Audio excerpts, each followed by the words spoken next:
Individual rewards can have a negative effect on children's motivation. We've worked hard with children to create a celebration assembly that our community loves. It's simple.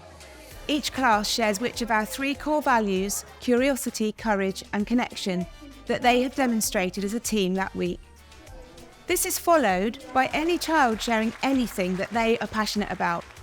My passion is sewing, mostly clothes, but I have sewn like stuffed animals as well. Our passion is video games. Yeah. After their sharing, they sign the Genius Ball.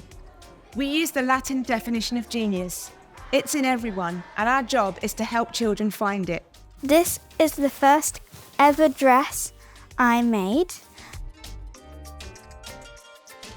So Toby played the game and I talked about the game. And the last thing I made was also with Narinda at Sewing Club. It's a rag doll that we were all making together. So this one's mine. Her name's Enid Lumpy Flops. We all have memories of school that involve feeling shamed or put down. We've created a culture at St Ebbs which creates a really safe space for children to thrive. Not all children will choose this platform, but it's there if they want it. It's about celebrating individuals, but not individualism. I was nervous about it for some time before it, but it was worth it in the end. Yeah, I knew it would be worth it. Why was it worth it in the end? Because it just feels quite nice. Yeah, now loads of people play our games now. This game now.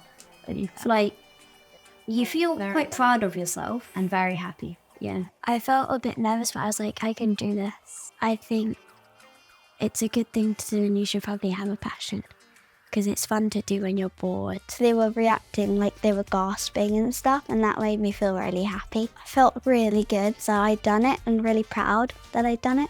The school is amazing at really supporting children to find their own passions and then be proud of those and celebrate them with other people around them in the community. Children deserve to come to a school where they feel seen, heard and valued. And this assembly is just one way in which we do that.